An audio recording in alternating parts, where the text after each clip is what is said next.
The room was quiet, except for the soft hum of the air conditioner and the occasional sniffle from the small group of people gathered.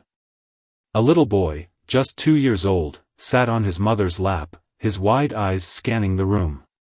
He didn't fully understand what was happening, but he could feel the heaviness in the air. His tiny fingers clutched a small toy car, rolling it back and forth absent-mindedly. His mother held him close, her face pale, her eyes red from crying. She kept whispering to him, trying to keep him calm, but the boy seemed restless. At the front of the room was a large wooden coffin, polished to a shine. Inside lay his father, a man who had been his hero, his playmate, and his safe place. The boy didn't understand why his dad was lying so still, why he wasn't picking him up or making silly faces like he always did. He kept looking at the coffin, his little brow furrowed in confusion. Then, he did something that caught everyone's attention. He pointed at the coffin, his tiny finger stretching out as he babbled something only he could understand. The room fell even quieter. People exchanged glances, unsure of what to make of the child's gesture.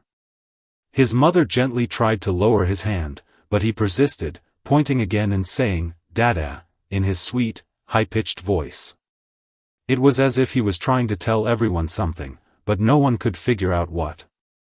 The boy's grandmother, sitting nearby, wiped her tears and whispered, "He's just a baby. He doesn't understand." But the boy's actions felt different, almost deliberate. As the service continued, the boy grew more insistent. He wriggled out of his mother's arms and toddled toward the coffin, his little shoes making soft tapping sounds on the floor. His mother quickly followed, trying to guide him back, but he stopped just a few feet away, staring at the coffin with an intensity that seemed far beyond his years. He pointed again, this time more forcefully, and said, "Dada, up." The words were simple, but they sent a chill through the room. The boy's uncle, a man who had been standing quietly in the corner, stepped forward. He knelt beside the boy and said softly, "Hey, buddy, Dada's sleeping. He can't get up right now." But the boy shook his head, his eyes filling with tears. He pointed one more time, his voice trembling as he repeated, "Dada, up." It was as if he was trying to tell them something important, something they were all missing. The room was filled with a mix of emotions, sadness, confusion, and a strange sense of anticipation. No one knew what to do or say. The boy's mother finally picked him up, holding him tightly as she whispered, "It's okay, sweetheart. It's okay." But the boy kept his eyes on the coffin, his little face scrunched up in frustration. He didn't understand why no one was listening to him. As the service came to an end, the boy's actions lingered in everyone's minds. What was he trying to say? Was it just the innocent confusion of a child, or was there something more to it? The room emptied slowly, but the boy's gaze remained fixed on the coffin, as if he was waiting for something to happen. And in that moment, no one could shake the feeling that this little boy knew something they didn't. The days following the funeral were a blur for the family. The house felt emptier, quieter, as if the walls themselves were mourning the loss. The little boy, however, seemed restless. He would often wander to the living room, where a framed photo of his father sat on the mantelpiece. He would point at it and say, "Dada," in his tiny voice, his eyes filled with a mix of longing and confusion. His mother tried her best to comfort him, but she was struggling with her own grief. She couldn't explain to him why his father was gone, why he wouldn't be coming back to play with him or tuck him into bed at night. One evening, as the sun dipped below the horizon, casting a warm golden glow through the windows, the boy did something that startled his mother. He was sitting on the floor, playing with his toy car, when he suddenly stopped and looked toward the doorway. His face lit up, and he let out a happy squeal. "Dada," he exclaimed, pointing at the empty space. His mother froze, her heart pounding in her chest. She followed his gaze, but there was no one there. Just the empty doorway. "Sweetheart, what are you pointing at?" she asked softly, her voice trembling. The boy didn't answer. He just kept smiling and babbling, as if he was having a conversation with someone only he could see. His mother felt a shiver run down her spine. She told herself it was just his imagination, a way for him to cope with the loss. But deep down, she couldn't shake the feeling that something unusual was happening. The next morning, the boy's grandmother came over to help with the household chores. She noticed the boy sitting by the window, staring outside. He was unusually quiet, his little hands resting on the windowsill. She sat down beside him and gently asked, "What are you looking at, little one?" The boy turned to her, his eyes wide and serious.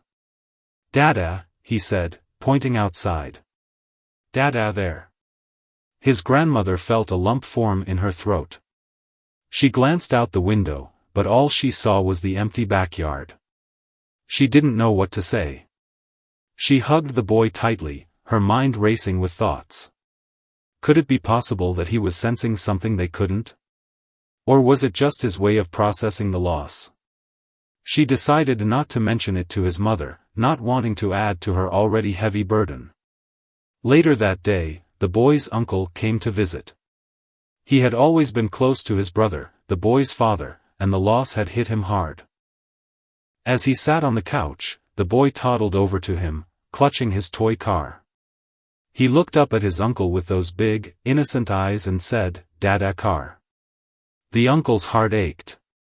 He remembered how his brother used to play with the boy, pushing the car back and forth, making engine noises that always made the boy laugh. He picked up the toy car and handed it to the boy, forcing a smile. "Here you go, buddy. Dada's car." But the boy shook his head. "No," he said firmly. "Dada car." He pointed toward the garage, where his father's old car was parked. The uncle frowned. "You want to see Dada's car?" he asked. The boy nodded eagerly. The uncle hesitated, then picked him up and carried him to the garage. As they approached the car, the boy squirmed in his arms, pointing excitedly. "Dada! Dada!" The uncle opened the car door and let the boy sit in the driver's seat, something his father used to do to make him laugh. But this time, the boy didn't laugh. He looked around, his little hands gripping the steering wheel, and then he pointed to the passenger seat. "Dada," he said softly. The uncle felt a chill. The seat was empty, but the boy's expression was so earnest, so sure, that it sent a shiver down his spine. The uncle stood frozen for a moment, staring at the empty passenger seat. The boy's insistence was unsettling, but he tried to brush it off as a child's imagination. He gently lifted the boy out of the car and carried him back inside, where the rest of the family was gathered in the kitchen. The boy's mother looked up, her eyes tired but curious. "What was that about?" she asked. The uncle hesitated, unsure of how much to share. He wanted to sit in the car, he said finally, setting the boy down on the floor. He kept pointing to the passenger seat, saying, "Dada." The room fell silent. The boy's grandmother exchanged a worried glance with his mother, but no one said anything. They all knew how much the boy had adored his father, and it was clear he was struggling to understand his absence. That night, as the house grew quiet, the boy's mother sat alone in the living room, staring at the photo of her husband on the mantelpiece. She missed him terribly, but she also worried about her son. Was he seeing things? Was his grief manifesting in a way she couldn't comprehend? She sighed and leaned back on the couch, closing her eyes for a moment. Just as she was about to drift off, she heard a soft giggle from the hallway. She opened her eyes and saw the boy standing there, his face lit up with joy. "Dada," he said, pointing toward the kitchen. Her heart skipped a beat. She got up and walked over to him, kneeling down to his level. "What is it, sweetheart?" she asked, her voice trembling. The boy grabbed her hand and tugged her toward the kitchen. "Dada," he repeated, his eyes sparkling. She followed him, her heart pounding. The kitchen was empty, just as she expected, but the boy seemed so sure. He pointed to the table, where a single chair was slightly pulled out, as if someone had been sitting there. The boy let go of her hand and ran to the chair, patting it with his tiny hands. "Dada, sit," he said, looking up at her with a smile. Tears filled her eyes. She didn't know what to think. Was it possible that her husband's presence was still lingering in the house? Or was her son's imagination running wild? She picked him up and held him close, trying to steady her breathing. "I miss him too, baby," she whispered. "I miss him so much." The next morning, the boy's grandmother arrived early to help with breakfast. She noticed the boy sitting quietly in the living room, staring at the photo of his father. She sat down beside him and gently asked, "What are you thinking about, little one?" The boy looked at her and said, "Dada, come back." His words were simple, but they carried a weight that made her heart ache. She didn't know how to respond. She hugged him tightly, her mind racing. Could it be that the boy was sensing something beyond their understanding? Or was he just struggling to accept the reality of his father's death?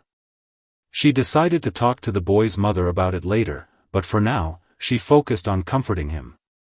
As the day went on, the boy's behavior became even more puzzling.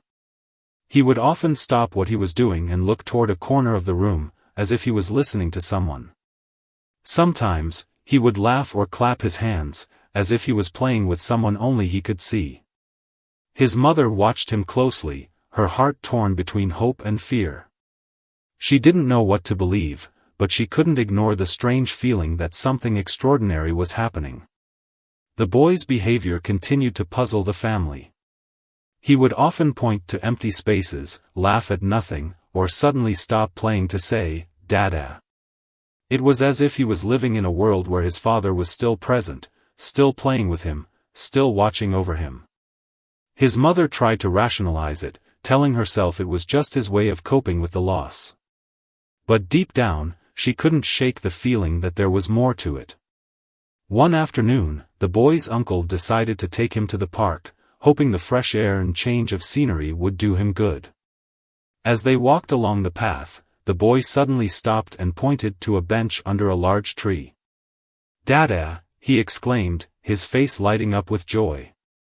The uncle followed his gaze, but the bench was empty. He knelt down beside the boy and asked, "What do you see, buddy?" The boy didn't answer. He just kept pointing at the bench, his eyes wide with excitement. The uncle felt a chill run down his spine. He had heard stories of children being able to see things adults couldn't, but he had never believed them. Now, he wasn't so sure. He picked up the boy and carried him to the bench, sitting down with him in his lap. "Is Dada here?" he asked softly. The boy nodded, his little hand still pointing to the empty space beside them. The uncle took a deep breath, trying to stay calm. He didn't know what to think, but he didn't want to scare the boy. "Okay, buddy," he said, forcing a smile. "Let's just sit here for a while, okay?" The boy leaned back against him, his eyes still fixed on the empty space. He seemed so content, so at peace, that the uncle couldn't bring himself to move. When they returned home, the boy's mother noticed the change in her son's demeanor. He seemed happier, more relaxed, as if a weight had been lifted off his tiny shoulders. She asked her brother about their outing, and he hesitated before telling her what had happened at the park. She listened quietly, her face a mix of emotions, confusion, hope, and a little fear. "Do you think he's really seeing him?" she asked, her voice barely above a whisper. The uncle shrugged. "I don't know," he admitted. "But he seems to believe it. And if it helps him cope, maybe we should just let it be." She nodded, but the uncertainty lingered in her mind. She wanted to believe that her husband was still with them, watching over their son, but she couldn't bring herself to fully accept it. That night, as she tucked the boy into bed, he looked up at her with those big, innocent eyes and said, "Dada says sleep." Her heart skipped a beat. "Dada told you to sleep?" she asked, her voice trembling. The boy nodded, his face serious. "Dada here," he said, pointing to the corner of the room. She followed his gaze, but there was nothing there. Just the shadows dancing in the dim light. She kissed his forehead and whispered, "Good night, sweetheart." As she left the room, she couldn't shake the feeling that her husband's presence was still with them, still comforting their son in a way she couldn't. She sat down on the couch, her mind racing. Was it possible? Could her husband's spirit still be with them, watching over their little boy? The next morning, the boy's grandmother arrived with a small gift for him, a stuffed bear that had belonged to his father when he was a child. The boy's eyes lit up when he saw it. "Dada bear," he exclaimed, hugging it tightly.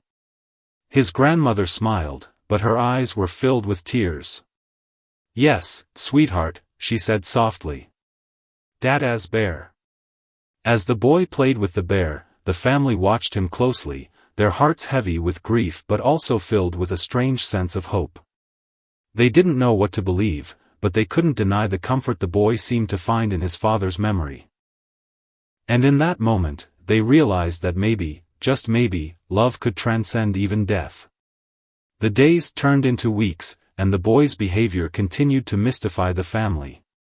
He would often talk to the stuffed bear as if it were his father, holding long, one-sided conversations that left everyone in the room both heartbroken and intrigued. His mother watched him closely, her emotions a tangled mix of grief, hope, and confusion. She wanted to believe that her husband's spirit was still with them, but the rational part of her mind kept pulling her back to reality. One evening, as the family sat together in the living room, the boy did something that left them all speechless. He was playing with the bear on the floor when he suddenly stopped and looked up at the ceiling. His face lit up with a smile, and he pointed upward, saying, "Dada up." His mother followed his gaze, but there was nothing there, just the plain white ceiling. She exchanged a glance with her brother, who shrugged, equally baffled. The boy stood up and toddled over to the window, still pointing upward. "Dada sky," he said, his voice filled with wonder. His mother felt a lump form in her throat. She walked over to him and knelt down, gently taking his hand. "What do you see, sweetheart?" she asked, her voice soft but trembling. The boy looked at her with those big, innocent eyes and said, "Dada happy. Dada fly." His words were simple, but they carried a weight that made her heart ache. She didn't know how to respond. She hugged him tightly, tears streaming down her face. Was it possible that her husband's spirit was watching over them, free and at peace? Or was her son's imagination creating a world where his father was still with him? The boy's grandmother, who had been sitting quietly in the corner, spoke up. "Maybe he's trying to tell us something," she said, her voice gentle but firm. "Children have a way of seeing things we can't. Maybe he's seeing his father in a way we can't understand." Her words hung in the air, leaving everyone deep in thought. That night, as the boy's mother lay in bed, she couldn't sleep. Her mind was racing with questions she couldn't answer. She got up and walked to her son's room, peeking inside. He was fast asleep, the stuffed bear clutched tightly in his arms. She sat down beside his bed, brushing a strand of hair from his forehead. "Are you really seeing him, baby?" she whispered, her voice barely audible. "Is he really here with us?" The boy stirred in his sleep, a small smile playing on his lips. "Dada," he murmured, his voice soft and content. His mother felt a tear roll down her cheek. She didn't know what to believe, but in that moment, she allowed herself to hope. Maybe her husband's love was still with them, still guiding and comforting their son in ways she couldn't see. The next morning, the boy's uncle suggested they visit the cemetery. "Maybe it will help him understand," he said. "Maybe it will give him some closure." The boy's mother agreed, though she wasn't sure how her son would react. They packed a small picnic and drove to the cemetery, the boy clutching his bear tightly in his lap. When they arrived, the boy seemed unusually quiet. He held his mother's hand as they walked to his father's grave, his little face serious. He looked at the headstone, then pointed to the sky. "Dada there," he said, his voice filled with certainty. His mother knelt down beside him, tears streaming down her face. "Yes, sweetheart," she whispered. "Dada's there." The boy placed the bear on the grave, patting it gently. "Dada happy," he said, looking up at his mother with a smile. She hugged him tightly, her heart breaking and healing all at once. In that moment, she realized that her son's connection to his father was something pure and beautiful, something that transcended the boundaries of life and death. The visit to the cemetery seemed to bring a sense of calm to the boy. He no longer pointed at empty spaces or talked to his father as if he were still there. Instead, he carried the stuffed bear everywhere, treating it as a cherished link to his dad. His mother noticed the change and felt a mix of relief and sadness. She was glad he seemed to be finding peace, but she also missed the moments when he would light up, as if his father were still with them. One afternoon, the boy's grandmother decided to take him to the local park. She thought the fresh air and the sight of other children playing might do him good. As they walked along the path, the boy suddenly stopped and pointed to a man sitting on a bench, feeding pigeons. "Dada," he exclaimed, his voice filled with excitement. His grandmother's heart skipped a beat. She looked at the man, who bore no resemblance to her son, and gently corrected the boy. "No, sweetheart, that's not Dada." But the boy was insistent. He tugged at her hand, trying to pull her toward the bench. "Dada," he repeated, his eyes wide with hope. The man noticed the commotion and looked up, smiling kindly. "Is everything okay?" he asked. The grandmother nodded, her face flushed with embarrassment. "I'm so sorry," she said. He lost his father recently. He's still trying to understand." The man's expression softened. "I'm so sorry to hear that," he said, his voice gentle. He knelt down to the boy's level and said, "Hey, little guy. I'm not your dad, but I bet he was a great man." The boy stared at him for a moment, then pointed to the sky. "Dada there," he said, his voice firm. The man nodded, his eyes filled with understanding. "Yes, buddy. He's watching over you from up there." The grandmother thanked the man and led the boy away, her heart heavy. She didn't know how to explain to him that his father was gone, that he wouldn't be coming back. But the boy seemed to have his own understanding, one that was both heartbreaking and beautiful. When they returned home, the boy's mother noticed the change in his demeanor. He seemed quieter, more thoughtful, as if he was processing something deep inside. She sat down with him on the couch, holding him close. "What are you thinking about, sweetheart?" she asked, her voice soft. The boy looked up at her, his eyes filled with a wisdom that seemed far beyond his years. "Dada happy," he said, pointing to the sky. "Dada love me." His words were simple, but they carried a weight that made her heart ache. She hugged him tightly, tears streaming down her face. "Yes, baby," she whispered. "Dada loves you so much. And he always will." That night, as the boy slept, his mother sat alone in the living room, staring at the photo of her husband on the mantelpiece. She missed him terribly, but she also felt a strange sense of peace. Her son's words had reminded her that love doesn't end with death, it continues, in memories, in moments, in the way it shapes the lives of those left behind. The next morning, the boy's uncle came over to help with some household chores. He noticed the boy sitting quietly in the corner, playing with the stuffed bear. "Hey, buddy," he said, sitting down beside him. "How are you doing?" The boy looked up at him and said, "Dada happy. Dada love me." The uncle felt a lump form in his throat. He didn't know what to say, so he just hugged the boy tightly. "Yes, he does," he said, his voice choked with emotion. "And so do we." As the days went on, the boy's behavior continued to evolve. He no longer pointed at empty spaces or talked to his father as if he were still there. Instead, he carried the stuffed bear with him everywhere, treating it as a cherished link to his dad. His mother watched him closely, her heart filled with a mix of grief and gratitude.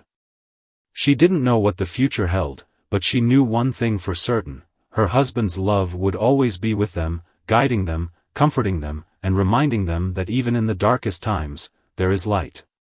The boy's connection to the stuffed bear became a source of comfort for the entire family. It was as if the bear carried a piece of his father's spirit, a tangible reminder of the love that still bound them together. His mother often found him talking to the bear, sharing stories about his day or simply sitting quietly with it in his lap. She didn't interrupt these moments. Instead, she watched from a distance, her heart swelling with a mix of sadness and gratitude. One evening, as the family gathered for dinner, the boy did something that caught everyone's attention. He placed the bear on the empty chair at the table, the chair that had once been his father's. "Dada, eat," he said, his voice firm. The room fell silent. His mother looked at the empty chair, her eyes filling with tears. She didn't know what to say, so she simply nodded and placed a small plate of food in front of the bear. "Yes, sweetheart," she whispered. "Dada's eating with us." The boy smiled, his face lighting up with joy. He chattered away throughout the meal, as if his father were truly there, listening and responding. The rest of the family exchanged glances, their hearts heavy but also filled with a strange sense of peace. It was as if the boy's innocence had created a bridge between the past and the present, allowing them to feel his father's presence in a way they hadn't before. After dinner, the boy's uncle suggested they take a walk to the nearby lake. "It's a beautiful evening," he said, trying to lighten the mood. "Maybe some fresh air will do us all good." The boy's mother agreed, and they set off together, the boy clutching the bear tightly in his arms. As they walked along the shore, the boy suddenly stopped and pointed to the water. "Dada there," he said, his voice filled with wonder. His mother followed his gaze, but all she saw was the reflection of the setting sun on the water. "What do you see, sweetheart?" she asked, kneeling down beside him. The boy didn't answer. He just kept pointing at the water, his eyes wide with excitement. His uncle knelt down beside him and said, "Is Dada in the water, buddy?" The boy nodded, his face serious. "Dada happy," he said, his voice soft but firm. The boy's mother felt a lump form in her throat. She didn't know what to think, but she couldn't deny the sense of peace that washed over her. It was as if her son's words had unlocked something deep inside her, a realization that her husband's love was still with them, still guiding them, still comforting them in ways she couldn't fully understand. They sat by the lake for a while, watching the sun dip below the horizon. The boy chattered away, his words a mix of babble and clarity, as if he was sharing secrets with his father. His mother listened quietly, her heart filled with a mix of grief and gratitude. She didn't know what the future held, but she knew one thing for certain: her husband's love would always be with them, a guiding light in the darkness. When they returned home, the boy's grandmother was waiting for them. She noticed the change in their demeanor, the sense of peace that seemed to have settled over them. "What happened?" she asked, her voice gentle. The boy's mother smiled, tears streaming down her face. "He's still with us," she said, her voice trembling. "In the water, in the sky, in the bear, he's still with us." The grandmother hugged her tightly, her own eyes filled with tears. "Yes," she whispered. "He always will be." That night, as the boy slept, his mother sat alone in the living room, staring at the photo of her husband on the mantelpiece. She missed him terribly, but she also felt a strange sense of peace. Her son's words had reminded her that love doesn't end with death, it continues, in memories, in moments, in the way it shapes the lives of those left behind. As time passed, the boy's connection to the stuffed bear remained strong, but his behavior began to shift in subtle ways. He no longer pointed at empty spaces or talked to his father as if he were still there.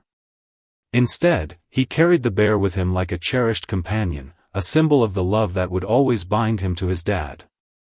His mother noticed the change and felt a mix of relief and sadness. She was grateful that he seemed to be finding peace, but she also missed the moments when he would light up, as if his father were still with them. One evening, as the family gathered in the living room, the boy did something that left everyone speechless. He placed the bear on the couch and said, "Dada, go now." His mother's heart skipped a beat. "What do you mean, sweetheart?" she asked, her voice trembling. The boy looked up at her, his eyes filled with a wisdom that seemed far beyond his years. "Dada happy," he said, pointing to the sky. "Dada love me." His words were simple, but they carried a weight that made her heart ache. She hugged him tightly, tears streaming down her face. "Yes, baby," she whispered. "Dada loves you so much. And he always will."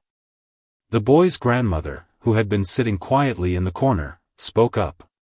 "Maybe he's trying to tell us something," she said, her voice gentle but firm. "Maybe he's letting go, in his own way." Her words hung in the air, leaving everyone deep in thought. That night, as the boy slept, his mother sat alone in the living room, staring at the photo of her husband on the mantelpiece. She missed him terribly, but she also felt a strange sense of peace. Her son's words had reminded her that love doesn't end with death, it continues, in memories, in moments, in the way it shapes the lives of those left behind. The next morning, the boy's uncle came over to help with some household chores. He noticed the boy sitting quietly in the corner, playing with the stuffed bear. "Hey, buddy," he said, sitting down beside him. "How are you doing?" The boy looked up at him and said, "Dada happy. Dada love me." The uncle felt a lump form in his throat. He didn't know what to say, so he just hugged the boy tightly. "Yes, he does," he said, his voice choked with emotion. "And so do we." As the days went on, the boy's behavior continued to evolve. He no longer pointed at empty spaces or talked to his father as if he were still there. Instead, he carried the stuffed bear with him everywhere, treating it as a cherished link to his dad. His mother watched him closely, her heart filled with a mix of grief and gratitude. She didn't know what the future held, but she knew one thing for certain: her husband's love would always be with them, guiding them, comforting them, and reminding them that even in the darkest times, there is light. The boy's connection to the bear became a source of comfort for the entire family.